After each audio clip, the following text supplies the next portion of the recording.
Carta aos Coríntios com Emmanuel. Estudo das cartas de Paulo de Tarso à comunidade cristã de Corinto, sob as luzes da doutrina espírita. Simplicidade. Nas coisas simples da vida, aprendi a conhecer-te melhor. Na criança pequenina, alimentada pela mãe, percebi a grandeza da vida e o valor da doação. Na pureza canina e na beleza das flores, reconheci a inteligência por trás da criação.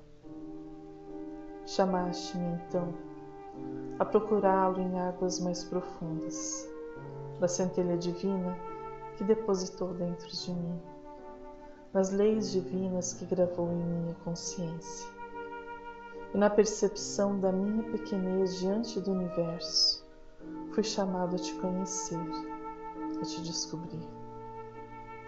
E quanto mais eu avançava, mais me deste a saber.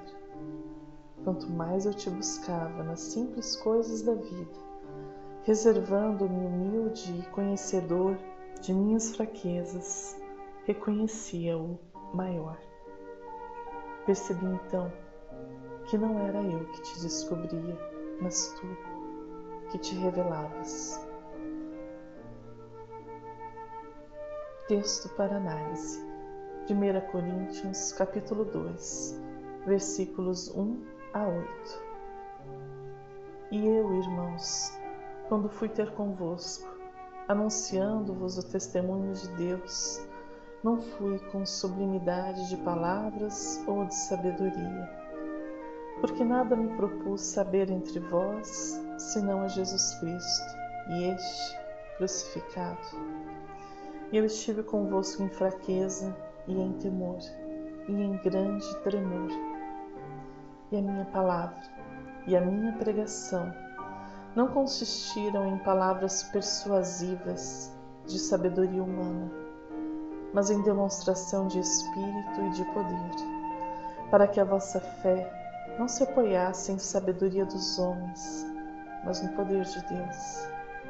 Todavia, falamos sabedoria entre os perfeitos, não porém a sabedoria deste mundo, nem dos príncipes deste mundo que se aniquilam, mas falamos a sabedoria de Deus, oculta em mistério, a qual Deus ordenou antes dos séculos para nossa glória, a qual nenhum dos príncipes deste mundo conheceu, porque se a conhecessem, nunca crucificariam ao Senhor da glória.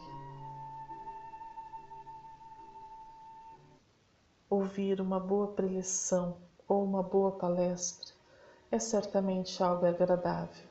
Porém, quando se trata do Evangelho, o que está sendo dito não apenas deve ser também útil ao nosso espírito, deve conter ensinamento e deve nos inspirar a um melhor viver. Quando Paulo esteve em Atenas, fez um discurso perfeito. Usou de seu conhecimento, de sua oratória, envolveu-os em sua perfeita linha de raciocínio, porém, não alcançou os corações dos atenienses, e isto calou fundo em sua alma. Em seguida, foi para Corinto, e lá usou de estratégia diferente. Foi simples, direto, verdadeiro, como ele diz neste primeiro versículo do capítulo 2. E eu, irmãos, quando fui ter convosco, anunciando-vos o testemunho de Deus, não fui com sublimidade de palavras ou de sabedoria. Quando pregava, Paulo não o fazia com sublimidade de palavras ou sabedoria, mas simplesmente proclamava a mensagem que lhe fora dada. Simplicidade não significa superficialidade. Também não indica ausência de habilidade mental ou de estudo árduo e preparação cuidadosa. Simplicidade significa declarar a verdade com uma linguagem clara, direta e compreensível. Paulo evitava uma exibição de truques oratórios confusos. Sua pregação Era desprovida de sugestões filosóficas sutis. Não havia nenhuma conversa teológica dupla e nada misterioso ou oculto.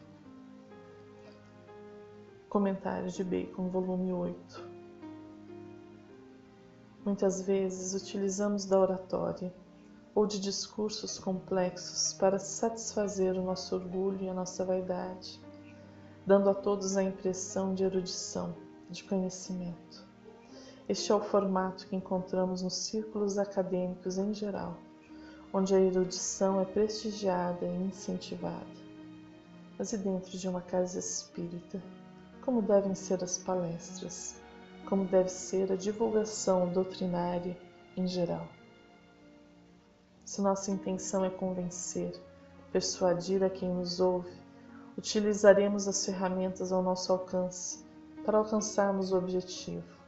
Porém, o que Paulo nos sugere é que o discurso simples e direto é de quem tenta dar um testemunho pessoal de algo que lhe é bom. Como ele disse, anunciando-vos o testemunho de Deus. É falar de algo muito pessoal, é entregar o seu coração aos ouvintes, dizendo-lhes da forma como temos percebido e encontrado Deus em nossas vidas. Paulo prossegue: porque nada me propus saber entre vós, senão a Jesus Cristo e este crucificado.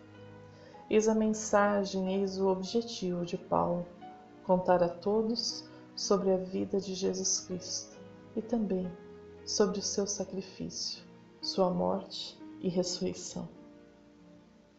Paulo não é movido por nenhum interesse pessoal. Não intenta conhecer aquelas pessoas para obter algum benefício.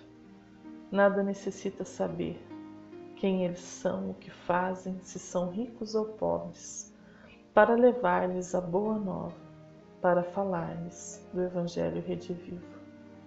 Sua postura é humilde, seu discurso é pautado na simplicidade. No livro Construção do Amor, Emmanuel fala um pouco sobre esta postura de vida que Cristo ensina e Paulo nos relembra a seguir, ante a lição do Senhor. Louvando os pobres de espírito, Jesus não exaltava a ignorância, a insuficiência, a boçalidade e a incultura. Encarecia a bênção da simplicidade, que nos permite encontrar os mais preciosos tesouros da vida. Abençoava a humildade, que nos conduz à fonte da paz.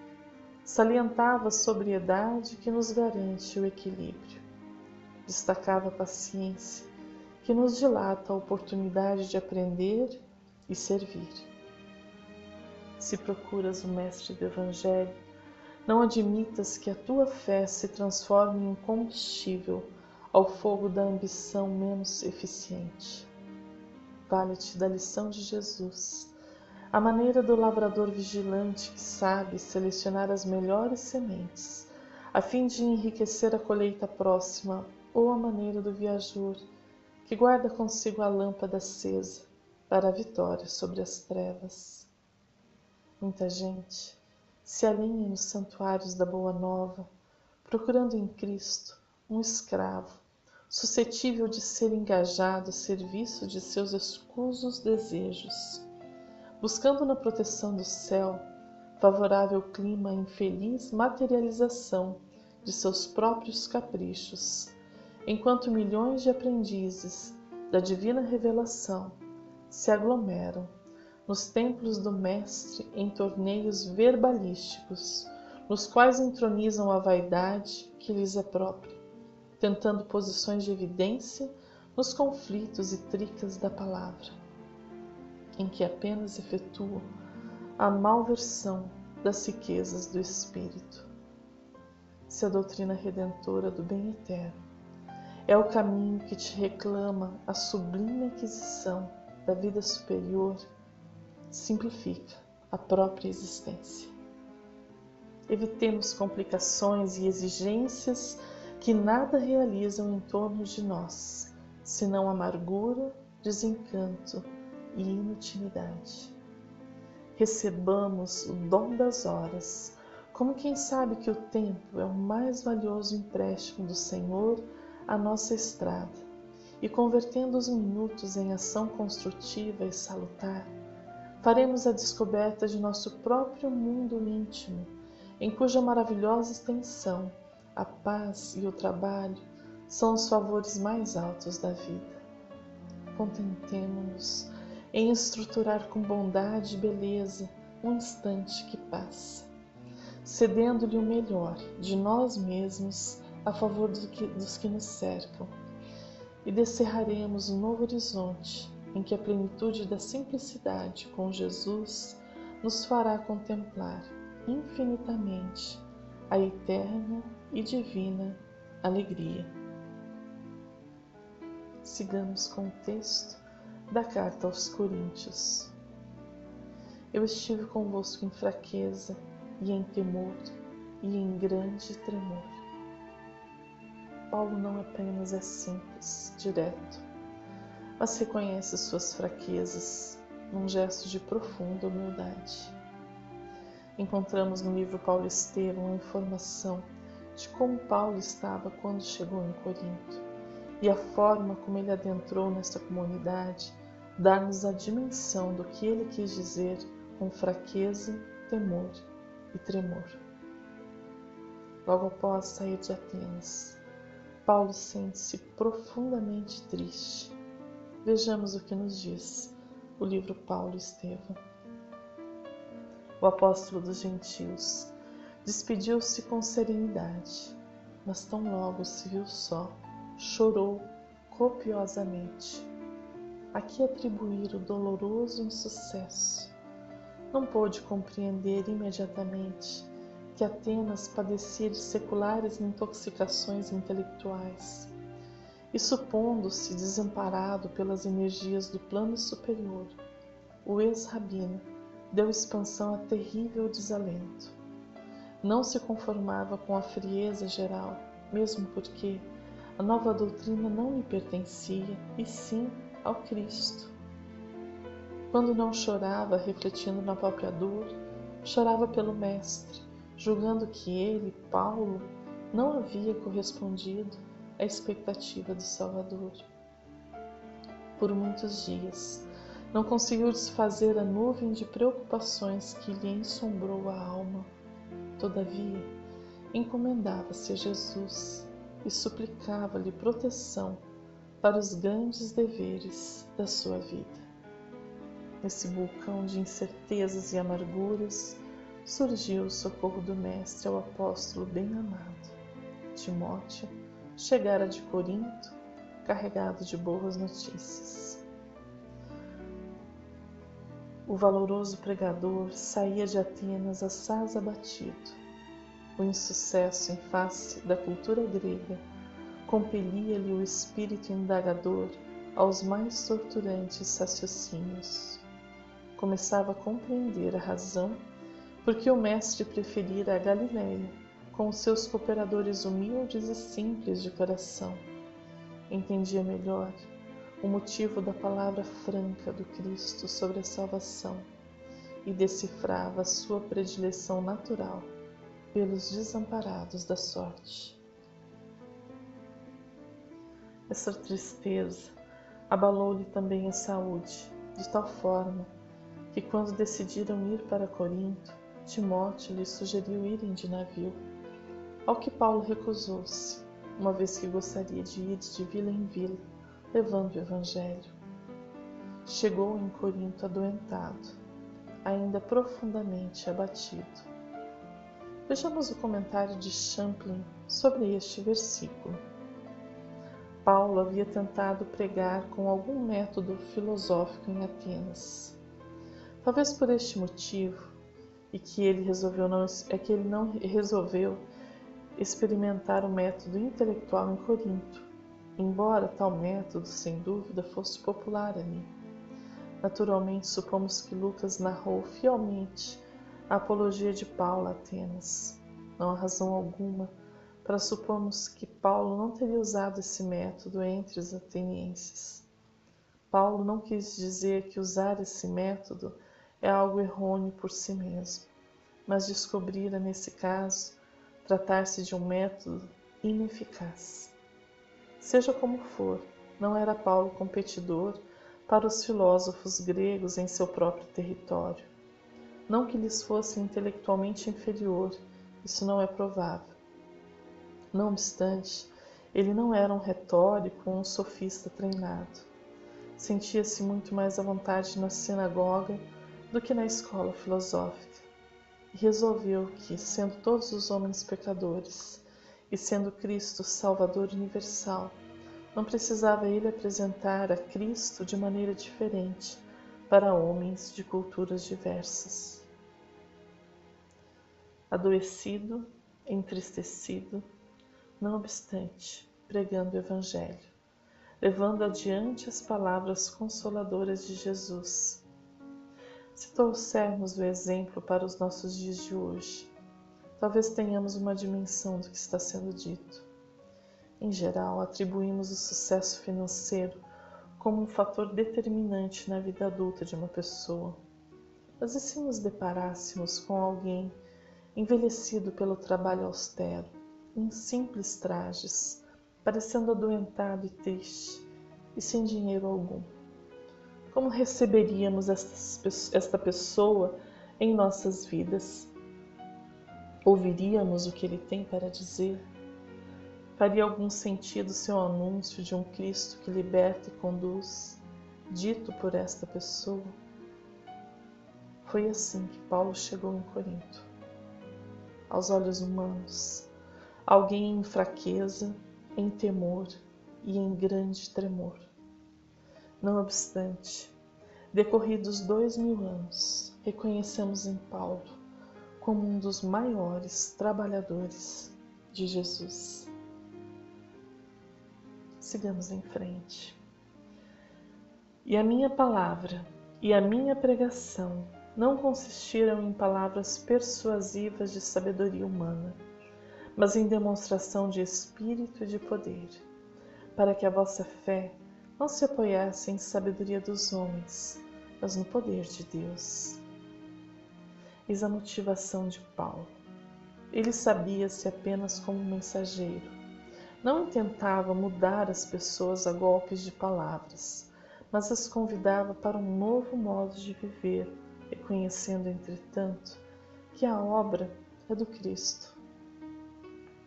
Nossas virtudes serão adquiridas com tempo, trabalho, esforço pessoal, e nossa evolução será apenas e tão somente um trabalho de dentro para fora, nunca o contrário. Sabemos que a palavra de Paulo rendeu muitos frutos. Muitos corações conheceram a boa nova por seu intermédio. Importante assim que tenhamos um momento para refletir sobre a eficácia da palavra. O que intentamos com a nossa palavra? O uso da palavra tem qual objetivo? Emmanuel nos ajuda a refletir sobre esta questão.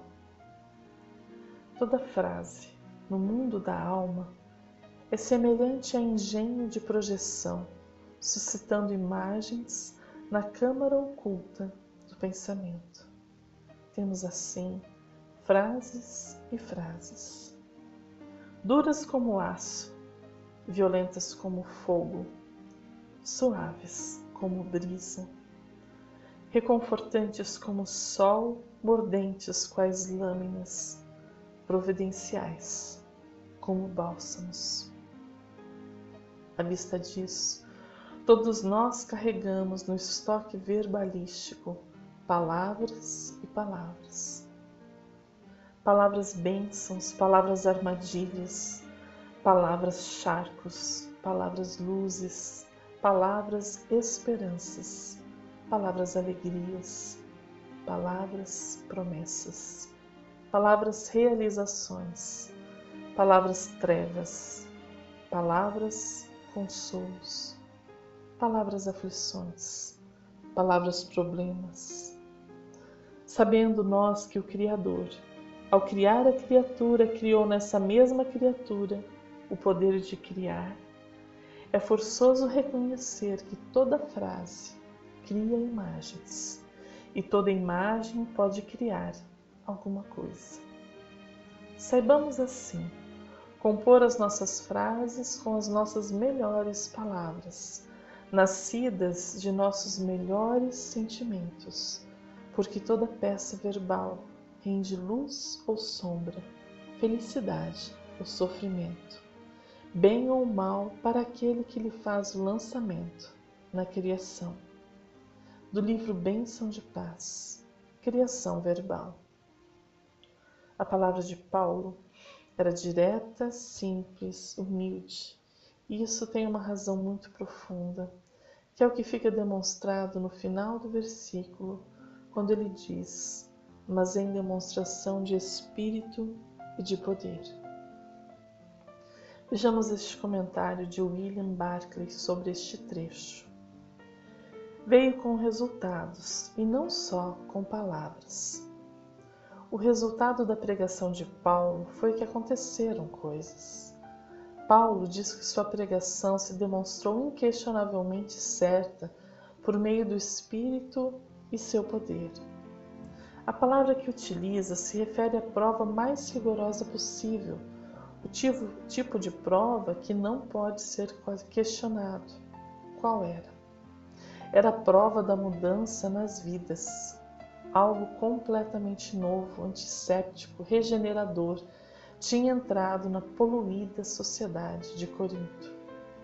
John Hutton costumava contar com prazer uma história.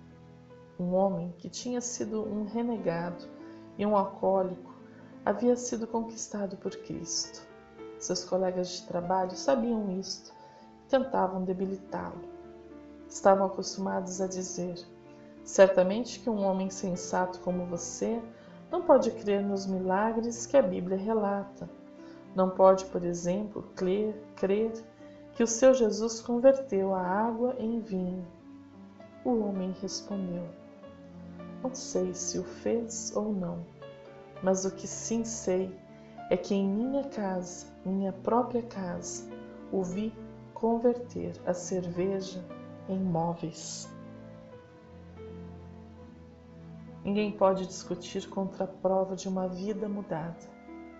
Nossa fraqueza reside em que muitas vezes tentamos convencer os homens sobre o cristianismo com palavras, em lugar de mostrar-lhes a Cristo em nossas vidas, em nossas próprias vidas. Como alguém disse, um santo é alguém em quem Cristo vive outra vez. Comentário do Novo Testamento de William Barclay. Nós somos fracos, Deus é poderoso. Precisamos reconhecer isto para evoluirmos. Se nos considerarmos fortes, autossuficientes, sábios, não haverá espaço para mudanças, para melhorias, para evolução. Vemos assim na postura de Paulo a aplicação da lei de adoração, ensinada pelos Espíritos a Kardec, questão 650, do Livro dos Espíritos.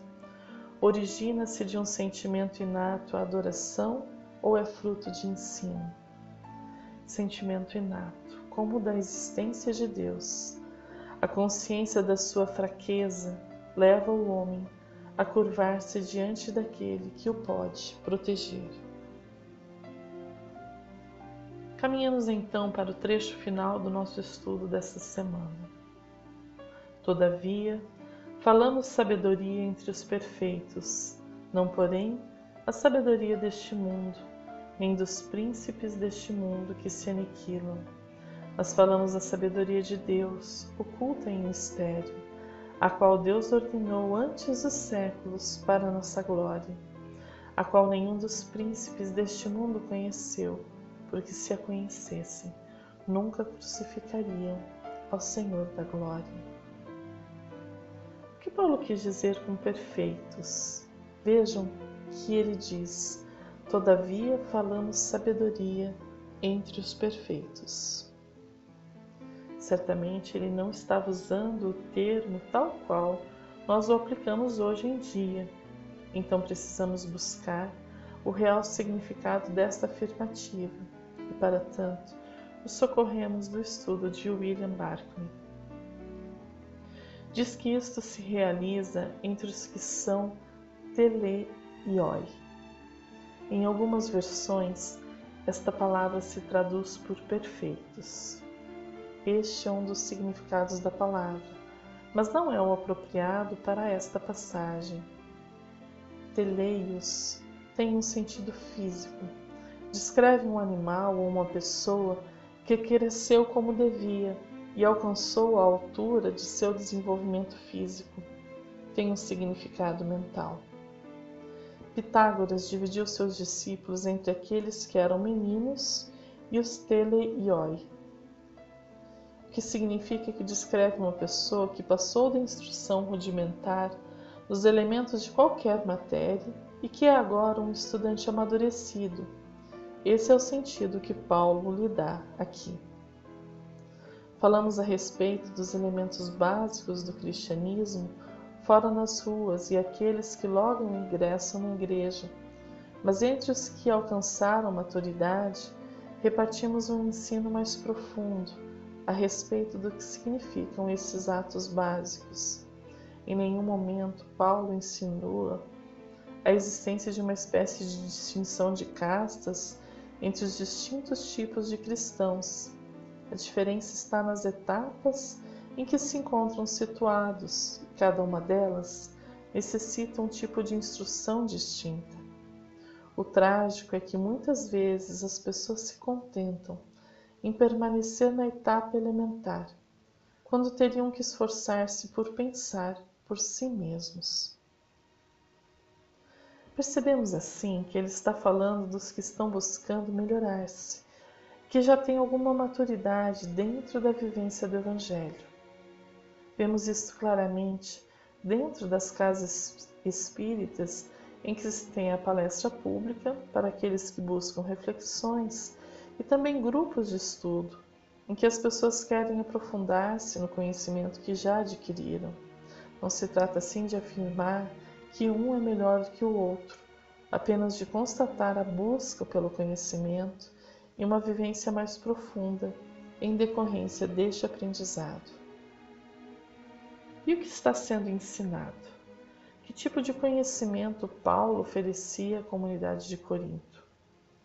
Ele afirma que não traz a sabedoria humana, mas a sabedoria de Deus. Tivemos a oportunidade de estudar um pouco sobre essa diferenciação em estudo anterior.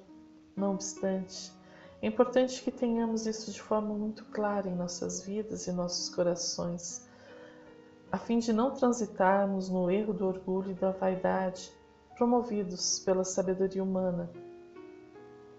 A sabedoria humana reconhece em si mesma como a fonte do conhecimento, confia em suas percepções, em suas experiências e produz juízos de valor baseados em si mesma.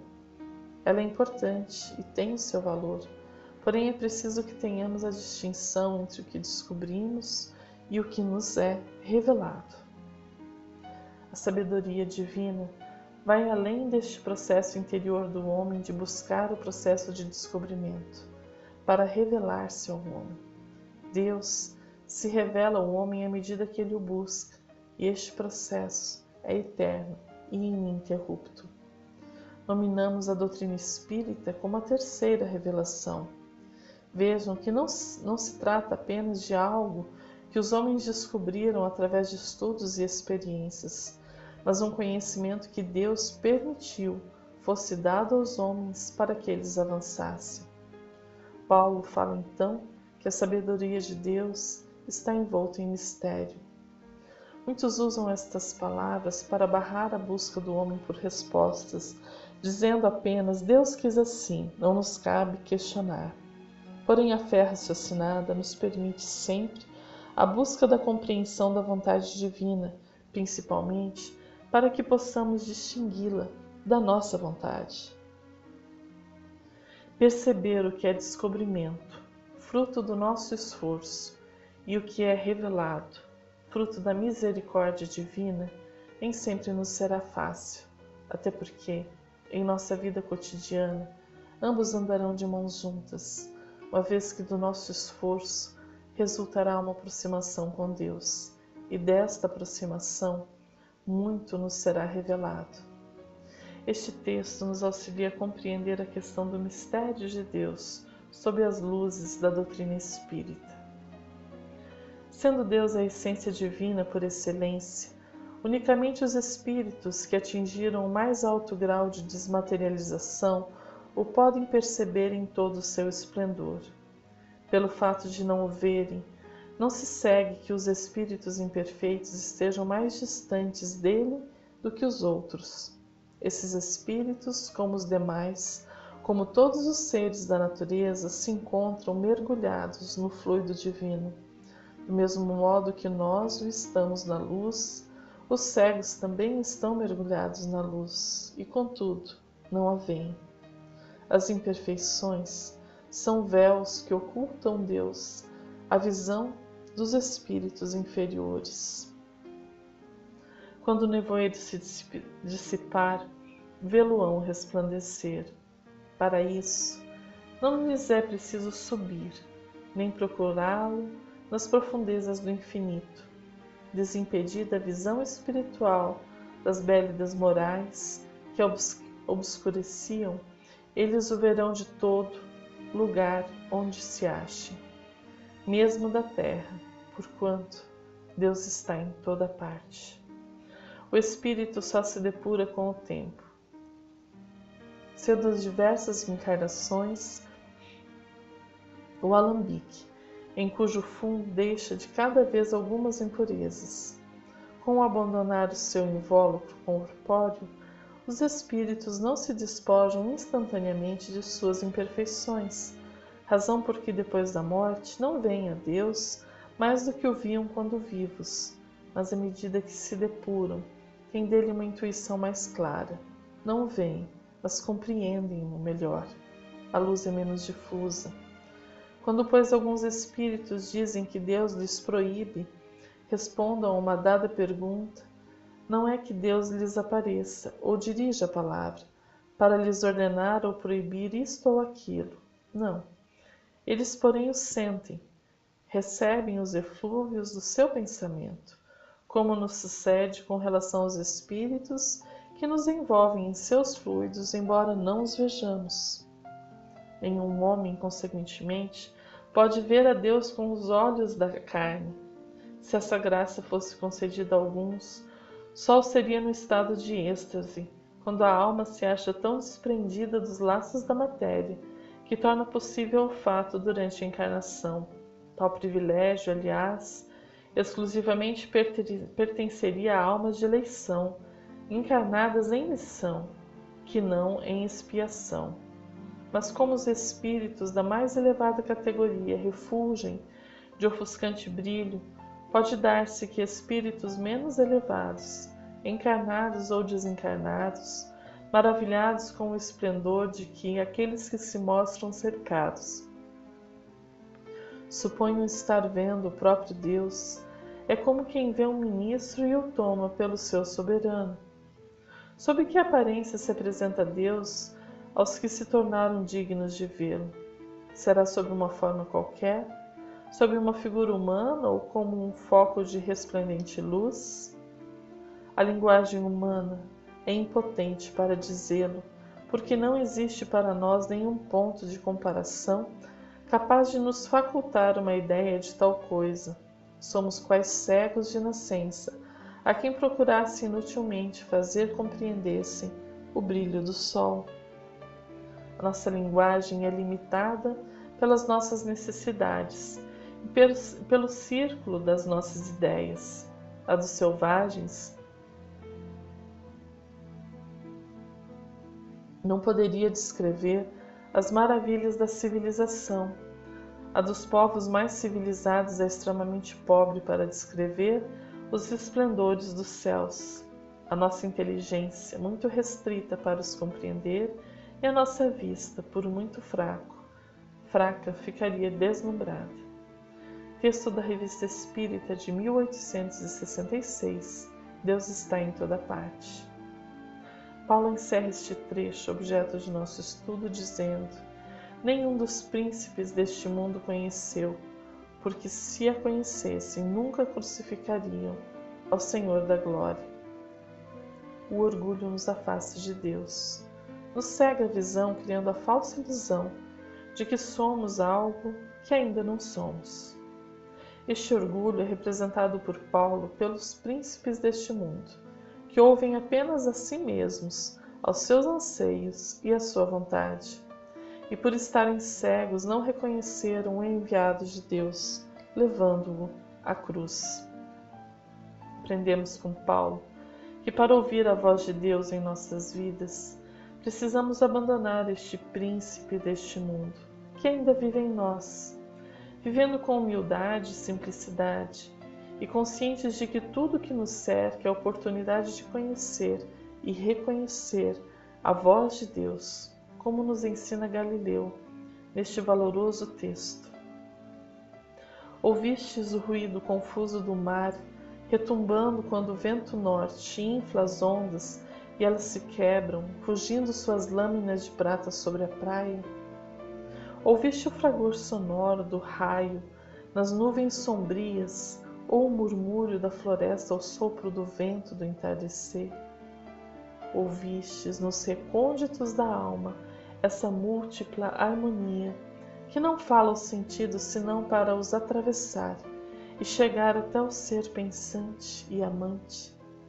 Se, pois, nem ouvistes nem compreendestes essas mudas palavras, não sois filhos da revelação e ainda não credes.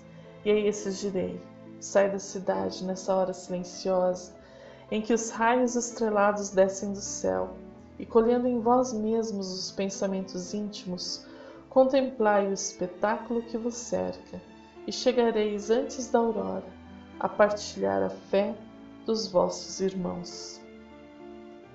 Aos que já creem na voz da natureza direi: filhos da nova aliança.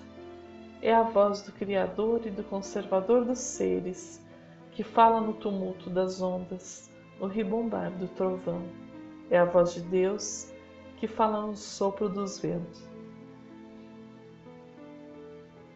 Amigos, escutai ainda, escutai algumas vezes, escutai muito tempo, escutai sempre. E o Senhor vos receberá de braços abertos. Ó vós, que já ouvistes a sua potente voz aqui na terra, vós a compreendereis melhor no outro mundo. Revista Espírita de 1863, A Voz de Deus. Encerramos assim mais um estudo, desejando a todos um fraterno abraço e até o próximo.